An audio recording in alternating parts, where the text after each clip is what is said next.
So what's up everyone, welcome back to this channel. This is Raghav Arora और आज की video में मैं आपसे बात करूंगा हमारे नेक्स्ट फंक्शन की, जो है द सिग्नम फंक्शन। सिग्नम है यार, सिंगम नहीं है, ठीक है। इसको सिग्नम ही बोलना, बहुत सारे बच्चे से सिंगम बना देते हैं मजाक मजाक में, ठीक है। तो आज इस फंक्शन के बारे में पढ़ेंगे। बहुत सारे इंपॉर्टेंट फंक्शन हम डिस्कस कर चुके थे, कुछ और इंपॉर्टेंट फंक्शंस बचे हैं जिनको मैं पार्ट वाइज धीरे धीरे कवर कर रहा हूँ। आई होप आपको वीडियोस अच्छी लग रही होंगे यार। इसके प्रीवियस के 3 पार्ट्स भी देख लेना। टाइप ऑफ फंक्शंस के प्लेलिस्ट अवेलेबल है मेरे चैनल पर, ठीक है। तो चलो फिर इस वीडियो को शुरू करते हैं। अगर आपको मेरी वीडियोस अच्छी लग रही हो तो पहले सब्सक्राइब कर दो यार, और इस वीडियो को लाइक जरूर कर दो, अभी कर दो, बिकॉज बाद में आप लोग पढ़ते पढ़ते खो जाते हैं इसमें और भूल जाते हैं। चलो फिर शुरू करते हैं गाइस, लेट्स स्टार्ट। तो समझते हैं क्या होता है सिग्नम फंक्शन। धीरे धीरे समझेंगे बिकॉज ये थोड़ा सा नया फंक्शन है आप लोगों के लिए, तो आराम से समझो क्या होता है signum function. F defined from again real numbers to real numbers, जहां पर जो पहले वाला पार्ट है वो आपकी डोमेन है, दूसरे वाली को डोमेन है और रेंज नहीं है। मैं हर फंक्शन में ये ऐसा इसलिए बोलता हूँ बिकॉज आप लोगों को अच्छे से याद हो जाए ये बात कि सेकंड वाली चीज़ रेंज नहीं होती है। ये रेंज हो भी सकती है और नहीं भी, वो डिपेंड करेगा फंक्शन क्या है। देखते हैं फंक्शन डिफाइंड है R टू R में, जिसमें डोमेन क्या होगा इसकी, रियल नंबर्स। पहला सेट हमेशा डोमेन का होता है, ठीक है। डिफाइंड एज कैसे डिफाइंड है, fx equals to mod x upon x। या तो इस तरह डिफाइन कर सकते हैं इसको, या फिर 0 when x equals to 0 minus 1 when x equals to x is less than 0 and plus 1 when x is greater than 0। अब समझते हैं यार पहले कि ये सिग्नम फंक्शन होता क्या है और इसका काम क्या है। तो गाइस सिग्नम फंक्शन भी सभी फंक्शंस की तरह एक फंक्शन है, सिंपल फंक्शन ही है। और जैसे हर फंक्शन का कुछ ना कुछ काम होता है, कुछ ना कुछ वो आउटपुट देता है through some definite rule, similarly signum function भी ये कुछ पर्टिकुलर आउटपुट्स देता है थ्रू सम डेफिनेट रूल। तो सिग्नम फंक्शन क्या कहता है भाई कि अगर मेरे अंदर जो आप इनपुट दे रहे हैं वो अगर 0 से छोटा है, यानी कि अगर नेगेटिव नंबर्स आप मेरे अंदर इनपुट दे रहे हैं, तो जो आपको आउटपुट मिलने वाला है वो क्या आने वाला है, -1, ठीक है गाइस। पहली बात, अगर इस सिग्नम फंक्शन में नेगेटिव नंबर दोगे तो क्या आएगा आउटपुट, -1। सिग्नम फंक्शन में अगर हम 0 पुट करते हैं तो क्या आने वाला है आपका आंसर, 0। और अगर सिग्नम फंक्शन में पॉजिटिव नंबर पुट करते हैं हम, यानी कि x ग्रेटर देन 0 पुट करते हैं, तो क्या आने वाला है, +1, ठीक है गाइस। तो ये बेसिकली सिग्नम फंक्शन है, बहुत आसान सा फंक्शन है। डिनोट पता कैसे करा जाता है इसको, डिनोटेड बाय SGNX। n होता है, पता नहीं m होता है, सिग्नम x इस तरह से दिखाया जाता है, ठीक है। अब ये समझो कि ये mod x अपॉन x कैसे हुआ। आपको लास्ट वीडियो में मैंने मॉडुलस फंक्शन एक्सप्लेन करा था बहुत डेप्थ में और बहुत ही कॉन्सेप्चुअल वे में। अब खुद सोचो कि mod x अपॉन x को इस फॉर्म में लिखना है तो वो कैसे लिखेंगे। लास्ट वीडियो में हमने लास्ट पार्ट में डिस्कस करा था कि मोड को ओपन करके फंक्शन की तरह कैसे लिखना होता है। तो अब ध्यान दो, mod x अपॉन x है, ठीक है। अब इस केस में ये ध्यान दो, अगर x पॉजिटिव है, मेरी बात सुनो, अगर x पॉजिटिव है यानी कि अगर x ग्रेटर देन 0 है, अगर x ग्रेटर देन 0 है, लिख देता हूं मैं, अगर x ग्रेटर देन 0 है तो इसका मतलब जो मोड x है वो पॉजिटिव से खुलेगा या नेगेटिव से खुलेगा। यार पहले ही पॉजिटिव नंबर है तो मोड को तो कोई फर्क नहीं पड़ेगा, तो वो मोड x को सीधा किस तरह ओपन करेगा, x से। तो जो हमारा fx हो जाएगा वो क्या हो जाएगा, मोड x सीधा x से ओपन हो गया, डिनोमिनेटर में x एक प्रेजेंट था, इससे ये कट हुआ और मेरे पास क्या आ गया, +1। वही मैं कह रहा हूं कि अगर x ग्रेटर देन 0 होगा तो देखो जो आंसर आने वाला है वो +1 आने वाला है। उसके बाद अगर मैं कहता हूं कि x अगर नेगेटिव नंबर है, अगर x नेगेटिव है तो fx में जो इक्वल्स टू जो हम बता रहे हैं mod x upon x, mod x यानी कि मॉडुलस x अगर नेगेटिव नंबर है तो मॉडुलस क्या करता है, अपनी तरफ से उसको एक नेगेटिव देता है ताकि वो पॉजिटिव बन जाए, बिकॉज मॉडुलस फंक्शन का क्या काम होता है, फंक्शन को पॉजिटिव बनाना। तो अगर नेगेटिव नंबर है तो मॉडुलस x अपनी तरफ से एक माइनस देगा उसको, तो वो किस तरह ओपन होगा, -x से।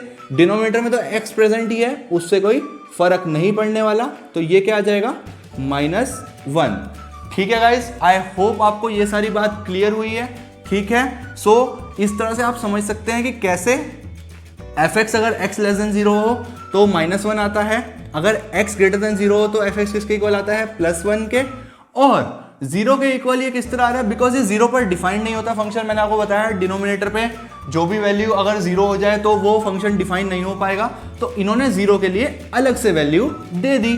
ठीक है गाइस, आई होप आपको ये सारी बात क्लियर हुई।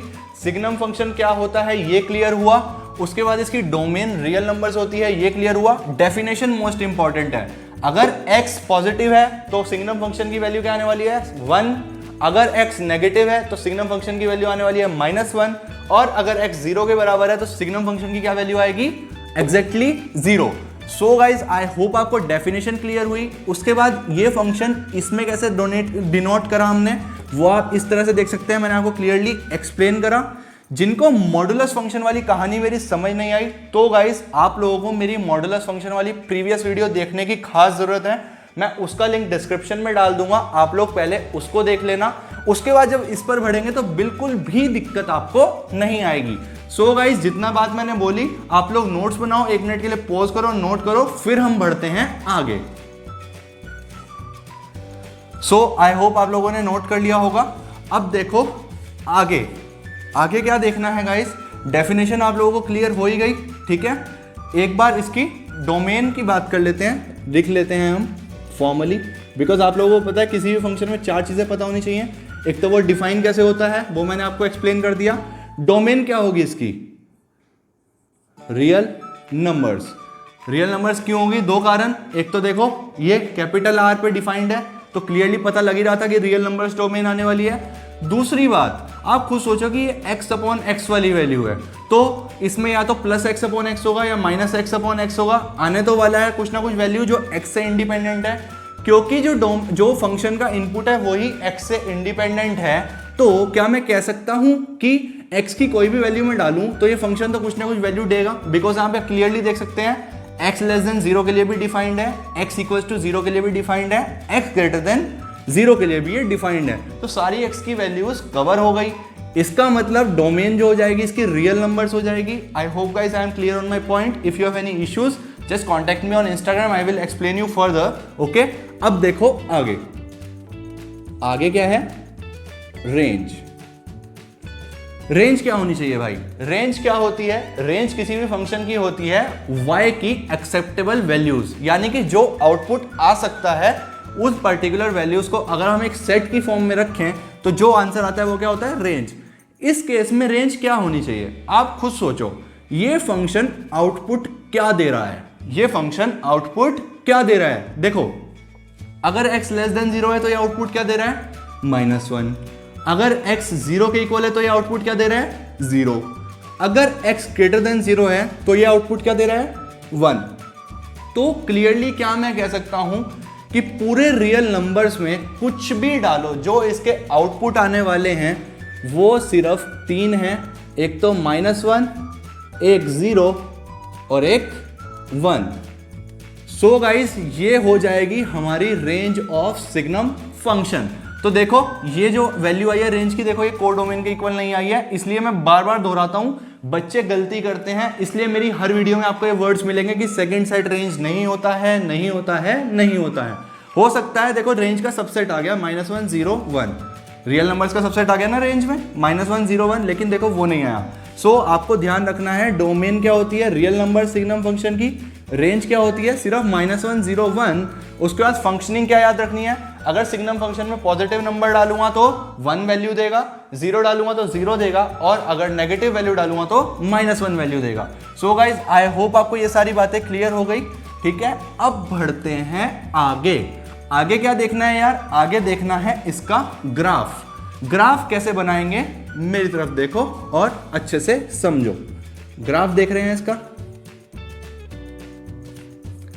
ग्राफ कैसे बनने वाला है, पहले कोऑर्डिनेट एक्सिस बना दूं। जब ग्राफ बनाने की बारी आती है ना तो मेरी ड्राइंग गड़बड़ कर जाती है, पर आई होप आपको समझ तो आ जाता है ना। ठीक है, ये क्या वैल्यू है 0, इस वैल्यू को मैं 1 मान सकता हूं। ठीक है 1, इस वैल्यू को मैं -1 मान सकता हूं। ठीक है, ये रियल लाइन पर पूरा एक्सटेंड हो रहा है, पता नहीं कहां तक जा रही है ये। ठीक है, एरोज का मतलब होता है ना इनफाइनाइट तक जा रहा है। अब फंक्शन देखो, अगर x लेस देन 0 है तो वैल्यू क्या आनी चाहिए, -1, यानी कि अगर x की वैल्यू लेस देन 0 है यानी कि इस वाले पोर्शन में है तो वैल्यू क्या देना चाहिए, -1। तो क्या मैं इस तरह बोल सकता हूं क्या,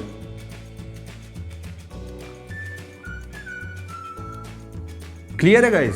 आप खुद सोचो, x की आप लेफ्ट साइड पे कोई भी वैल्यू दोगे तो उसके कॉरस्पॉन्डिंग y की वैल्यू क्या आ रही है, देखो -1 आ रही है हर जगह। ये बात क्लियर हो गई। उसके बाद अगर x पॉजिटिव हो, ग्रेटर देन 0 हो तो वैल्यू क्या आनी चाहिए, +1 आनी चाहिए। तो क्या मैं इस तरह बोल सकता हूं, स्ट्रेट लाइन। आप खुद सोचो, देखो x की पॉजिटिव वैल्यूज में कुछ भी डालूं, कुछ भी 2, 3 जो भी डालूं, उस केस में जो कॉरस्पॉन्डिंग y की वैल्यू आ रही है थ्रू दिस ग्राफ क्या आ रही है, देखो +1। ठीक है, सो ये दो पार्ट क्लियर हो गए। अब x = 0 पर वैल्यू क्या आनी चाहिए, 0। अगर मैं x = 0 पर बात करूं तो फिलहाल ग्राफ में क्या वैल्यू दिख रही है, +1 और -1 दोनों जो है गड़बड़। तो अगर मैं यहां से और यहां से एक ओपन सर्कल बना दूं, ओपन का क्या मतलब होता है कि ना ये वैल्यू इंक्लूडेड है ना ये वैल्यू इंक्लूडेड है, ठीक है। और जो 0 वैल्यू है उस पर एक बड़ी सी क्लोज्ड बॉल बना दूं।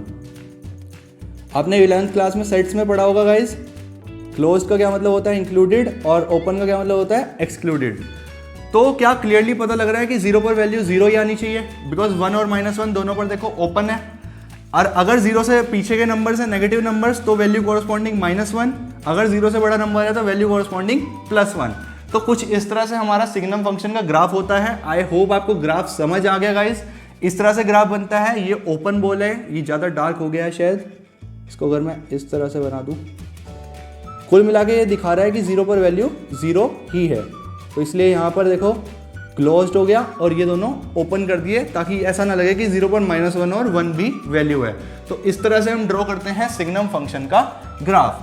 सो गाइज आई होप आपको सारी बात क्लियर हो गई सिग्नम फंक्शन में। डोमेन, रेंज, डेफिनेशन, ग्राफ सब कुछ आपको क्लियर हो गया। अब कुछ इस पर बेस्ड क्वेश्चन देख लो कि किस तरह से सिग्नम फंक्शन वैल्यूज देने वाला है। फॉर एग्जाम्पल अगर आपके पास क्वेश्चन फेस हो कि आपको निकालना हो सिग्नम 2 क्या होने वाला है, 2 एक पॉजिटिव नंबर है तो सिग्नम फंक्शन क्या वैल्यू देगा, +1। अगर निकालना हो सिग्नम पाई, 3.14 है तो पॉजिटिव तो वैल्यू क्या आएगी, 1। अगर निकालना हो signum sine 90 degree, signum sine π/2, signum sine 90 degree क्या होता है, सिग्नम साइन 90 डिग्री मतलब कि सिग्नम 1 वो क्या हो जाएगा, 1। क्लियरली हमें तो मतलब है कि अंदर की वैल्यू अगर 0 से बड़ी है तो आंसर 1 आएगा, अगर 0 से छोटी है तो -1 आएगा, अगर 0 है तो 0 ही आएगा। आपको बस इस चीज़ का ध्यान रखना है। वो किसी भी तरह से अंदर का फंक्शन दे दे, अगर मैं बोलूँ सिग्नम ऑफ कुछ भी बोल सकता हूँ -2 तो वैल्यू क्या आने वाली है, -1। सिमिलरली अगर मैं बोलूँ सिग्नम tan 45 डिग्री तो वो क्या हो गया, सिग्नम 1 के इक्वल, तो आंसर क्या आएगा, +1। अगर मैं बोलूं सिग्नम